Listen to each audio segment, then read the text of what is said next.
này là có đây là đúng vào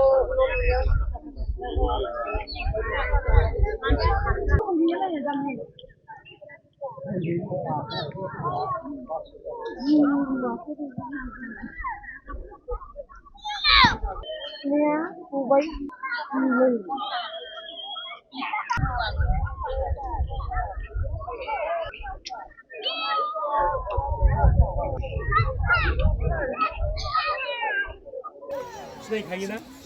सम दैमारि खासम बसुमतारि आं थाबाय आरो जोंनि माखासे सेंग्राफोर दङ কি সবজি খাইছে যাব তো লাগে কিন্তু আমার ঘরটো কমপ্লিট করে বনাই নিয়ে দিলে আমি না যাম মানে ঘর বনাই দিবা লাগবে ঘর বনাই দিব লাগে সব জ্বলাই দিলে ছাউতৰ বিলাকে গেছ আছিলে গেছটো উৰাই দিলে সব মুৰ্গী আছিল কিবা গাহৰি ছাগলী গৰু টানি টুনি লৈ গ'ল মানুহ বিলাকে ছাউতৰ ইমান ক'ত থাকিম ক'ত নাথাকিম এতিয়া বেমাৰে ধৰি আছে মাতাক দৌৰি দৌৰি হাত ভৰি সব বিষাই গ'ল আমাৰ ল'ৰা ছোৱালী ল'ম না টপলা টপলি ল'ম এনেকুৱা হৈ গৈছে আমাৰ লংকাপৰা নট লংকাপৰা কয় ঘৰ এতিয়া মেক্সিমাম 8 ঘৰ মান কৈছে এনেকৈ শুনি পাইছো এতিয়া যাবই নোৱাৰে আমি মাইকী মানুহবিলাক কিমান অহা যোৱা কৰিম ন আমাৰ ক্ষতি হৈছে কিবা গৰু কিবা হৈছে ছাগলী হেৰাইছে আৰু গাহৰি কিটা হেৰাইছে কুকুৰা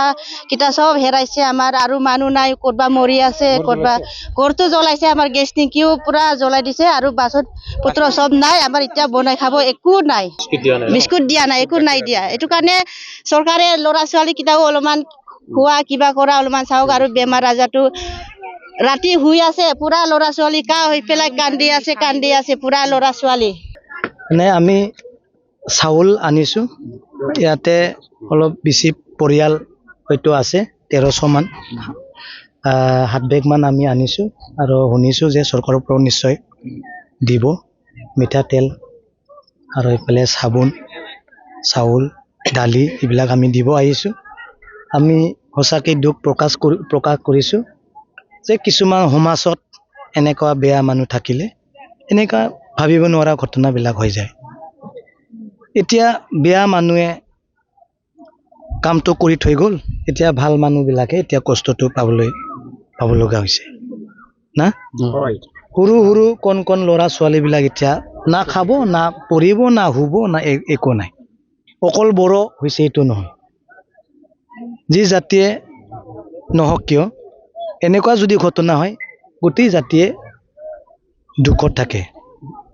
এতিয়া আদিবাসীওতো এনেকুৱা অসুবিধাত পৰিছে গোটেই আদিবাসীয়ে যে মানে বেয়া এইটো মই ক'বলৈ যোৱা নাই বড়ো মাজতো থাকিব এই আদিবাসী মাজত থাকিব অন্য জাতিৰ মাজতো এনেকুৱা বেয়া মানুহ গাঁৱৰ ভিতৰত সমাজত থাকে এই বেয়া মানুহৰ কাৰণে এনেকুৱা ঘটনাবিলাক হয় ৰিলিফ কেম্পটো চাবৰ কাৰণে আহিছোঁ আৰু ৰাইজৰ লগত মত বিনিময় কৰিলোঁ যি ঘটনা হৈছে খুব দুৰ্ভাগ্যজনক এটা গাড়ী এক্সিডেণ্ট হৈছে ইয়াত গাড়ী এক্সিডেণ্ট আমাৰ হত্যা কৰি যি মানে উৰা বাতৰি বিয়পি গৈ পেলাই এনেকুৱা গোষ্ঠীগত সংঘৰ্ষ হ'বলৈ গৈ আছে আমি নিন্দা কৰোঁ আৰু আমি ৰাইজক আহ্বান জনাইছোঁ যাতে শান্তি শৃংখলা বজাই ৰাখে আৰু আমাৰ যিমান জাতি জনগোষ্ঠী আছে একেলগে আমি মিলা প্ৰীতিৰে থাকিব লাগিব এনেকুৱা আমাৰ মাজত যদি হিংসা ঘটনা হৈ থাকে আমি উন্নতি হ'ব নোৱাৰিম ইয়াৰ কাৰণে আমি সকলোকে আহ্বান জনাইছোঁ যে শান্তি শৃংখলা বজাই ৰাখিব লাগে আমি জীয়াই থাকিব লাগিব একেলগে বড়োফাৰ যিটো উদ্দেশ্য যে লিভ এণ্ড লেট লিভ সকলোৱে জাতি জনগোষ্ঠী একেলগে মিলা প্ৰীতি জীয়াই থাকি BTCখন উন্নয়ন কৰিব লাগে ইয়াৰ কাৰণে আমি অনুৰোধ জনাইছোঁ যে যিমান জাতি জনগোষ্ঠী আছে এই ঘটনা আমাৰ শিবিৰত থকা আমাৰ ৰাইজসকলক সহায় কৰিব লাগে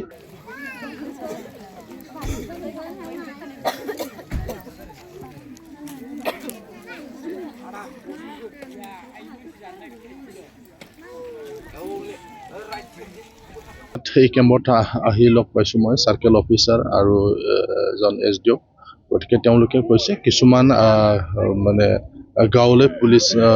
আহিলে গতিকে য'ত আহিছে তেওঁলোকে প্ৰথমে যাব পাৰিব তাৰ কাৰণে আমিও আলোচনা কৰি আছোঁ য'ত আহিছে সেইসকলৰ গাঁৱৰ ৰাইজক আমি আলোচনা কৰিছোঁ তেওঁলোকৰ লগত তেওঁলোকক যাবলৈ আমি অনুৰোধ কৰিছোঁ আৰু তেওঁলোকেও যাব আজি দেউতাৰ শান্তি সভা অনুষ্ঠিত বিভিন্ন অঞ্চলত হৈ আছে, গাঁও লেভেলত হৈ আছে, থানা লেভেলত হৈ আছে। আমিও আহ্বান জনাইছোঁ যাতে সকলোৱে মানে তেওঁলোকে সহযোগ কৰে আৰু কৰিও আছে। এইটো খুব পজিটিভ, খুব ভাল। আৰু ৰিলিফটো আমি দি আছোঁ এজ পাৰ গভৰ্ণমেণ্ট নৰ্মছ, যিটো আমাৰ মেনুৱেল আছে এজ পাৰ মেনুৱেল ৰিলিফ দিয়া হৈছে। আমিতো উভতিব যাবৰ কাৰণে আকৌ কিবা ব্যৱস্থা লৈছোঁ ব্যৱস্থা আমিতো পুলিচ প্ৰটেকশ্যন দি আছোঁ সিহঁতক গ'লে আমি পুলিচ যাব সিহঁতক, আৰু যিকেইটা ডেথ কেছ আছে বা আমি স্পেচিয়েল কেয়াৰ লৈ আছোঁ এতিয়া মানে আমি মানে গভৰ্ণমেণ্টৰ ফালৰ পৰা এজ পাৰ ৰুলছ। আজিৰ দিনটোৰ ভিতৰত আশ্ৰয় শিবিৰৰ পৰা তেওঁলোক নিজৰ ঘৰলৈ আমি সিহঁতক ৰিকুৱেষ্ট কৰিবলৈ আহিছোঁ যে সিহঁতে নিজৰ ঘৰত যাব লাগে এতিয়া, আৰু চিটুৱেশ্যনটো নৰ্মেল হৈ গ'ল, আৰু যদি যোৱাৰ পিছতে নৰ্মেলচিটো আৰু বেছিকৈ আহিব। যোৱাকালি জিলা প্ৰশাসনৰ আৰু BTC চৰকাৰৰ উদ্যোগত শান্তি কমিটি আহ্বান জনোৱা হৈছিলে, আৰু ইয়াত সকলো মানে পাৰ্টি, সকলো দল সংগঠন সকলোৱে মিলিত হৈ পেলাই আলোচনা কৰিছিলে, আৰু সকলো দল সংগঠনে চৰকাৰৰ যিটো কাম কাজ ইয়াত সহায় কৰিব বুলি যোৱাকালি প্ৰতিশ্ৰুতি দিছিলে যে আমি অতি সোনকালে যাতে নিৰাপত্তা আৰক্ষী পঠাই দি পেলাই গাঁৱলৈ যাতে ৰাইজক যাবলৈ যাতে আমি সুবিধা কৰি দিব পাৰোঁ, এই কথাবিলাকে যোৱাকালি আলোচনা কৰা হৈছিলে। কাৰণ ভয়ত মানুহবিলাকে ৰিলিফ হিচাপে কেম্প কৰি আছে, কিন্তু গোটেই পৰিস্থিতিটো আমি সকলোৱে চাইছোঁ। তো কিছুমান নিৰাপত্তা ৰক্ষী যদি গাঁও বা অঞ্চলত যদি দিয়াৰ ব্যৱস্থা কৰা হয়, তেতিয়াহ'লে গাঁৱৰ ৰাইজেও যাবলৈ তেওঁলোকে ইচ্ছুক। ইয়াত কেম্পত তেওঁলোকে থাকিবলৈ বিচৰা নাই, অকল মানে কিছু ভয় শংকা আছে, সেইকাৰণে উভয় পক্ষই বড়ো বা আদিবাসী তেওঁলোকে গাঁৱলৈ যাবলৈ তেওঁলোকে ইচ্ছুক। যিসকলৰ ইতিমধ্যে ঘৰ ধ্বংস হ'ল, ঘৰত অগ্নিসংযোগ কৰা হ'ল, তেওঁলোকক যদি অতি সোনকালে ব্যৱস্থা কৰি দিয়া হয়, টিনৰ ব্যৱস্থা কৰি দিয়া হয়, কাপোৰ কানিৰ ব্যৱস্থা কৰা হয়, খোৱা লোৱাৰ ব্যৱস্থা যদি দিয়া হয়, তেওঁলোকেও 2 এদিনৰ ভিতৰতে যাবলৈ তেওঁলোকে মানে সন্মতি প্ৰকাশ কৰিছে। গতিকে মই চৰকাৰক আহ্বান জনাব বিচাৰিছোঁ, যাৱতীয় যিখিনি ব্যৱস্থা চৰকাৰে কৰিব লাগে যাতে সোনকালে কৰি দিয়ে, যাতে মানুহবিলাকে যাতে নিজৰ গাঁৱত নিজৰ ঘৰলৈ যাতে উভতি যাব পাৰে। কাৰণ পৰীক্ষাৰ ওচৰ চাপিছে, বহুত ল'ৰা ছোৱালীয়ে স্কুল কলেজত পঢ়ি আছে,